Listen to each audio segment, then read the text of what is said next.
জুলাই সনদ স্বাক্ষরের পর থেকেই নির্বাচনী টানেলে দেশ। প্রার্থী বাছাই, জোট গঠনের মতো বিষয়কে গুরুত্ব দিচ্ছে দলগুলো। অনেক বছর পর প্রতিদ্বন্দ্বিতাপূর্ণ নির্বাচনের অপেক্ষা প্রার্থিতা প্রত্যাশীদের মধ্যেও। এরই মধ্যে একক প্রার্থী বাছাইয়ে কাজ করছে বিএনপি। ধারাবাহিকভাবে সম্ভাব্য প্রার্থীদের সঙ্গে বৈঠক করছে দলটি। আলোচনা চলছে যুগপৎ আন্দোলনের শরিক দল ও অন্য দলের সঙ্গেও। অন্যদিকে ৩০০ আসনে প্রচারণায় নেমেছেন জামায়াতের প্রার্থীরা। ইসলামী দলগুলোর সঙ্গে আসন সমঝোতা নিয়েও তৎপর দলটি।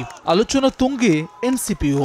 বিএনপি বা জামায়াতের সঙ্গে জোট নাকি গণ অধিকার এবি পার্টির মতো দল নিয়ে আলাদা মোর্চা, তা নিয়ে আলোচনা রাজনীতির মাঠে। যদিও নির্বাচনী তৎপরতায় দৃশ্যমান কর্মকাণ্ড নেই দলটির।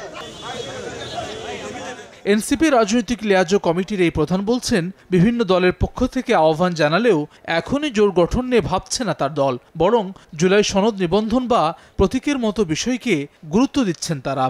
আপনাকেই বলছি, ইন্স্যুরেন্স করলে সিটিতে সুরক্ষা পাবেন নিশ্চিত।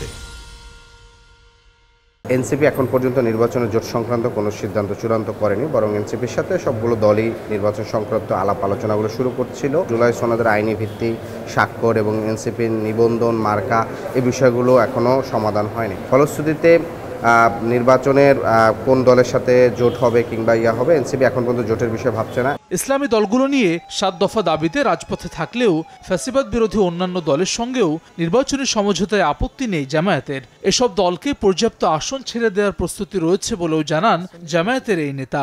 আগামী বাংলাদেশ গঠনে, নতুন বাংলাদেশ গঠনে ফ্যাসিবাদ বিরোধী ঐক্য অটুট রাখতে চান।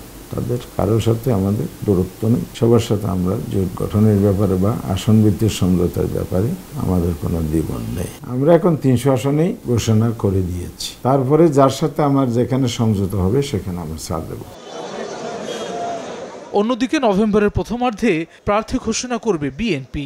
এক্ষেত্রে যুগপৎ আন্দোলনের শরিক সহ অন্য যেসব দলের সঙ্গে সমঝোতা হবে তাদের নামও থাকতে পারে তালিকায়। দলটির এই নেতা বলছেন, শুধু নির্বাচন নয়, এসব দলকে নিয়ে সরকার পরিচালনাও করতে চায় বিএনপি।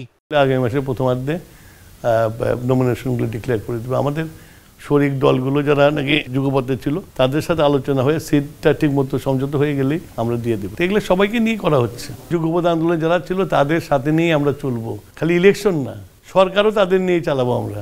ফেব্রুয়ারি প্রথমার্ধে ভোট আয়োজনে ডিসেম্বরের প্রথমার্ধে তফসিল দেওয়ার ঘোষণা দিয়েছে নির্বাচন কমিশন। হাসান ওয়ালি, সময় সংবাদ, ঢাকা।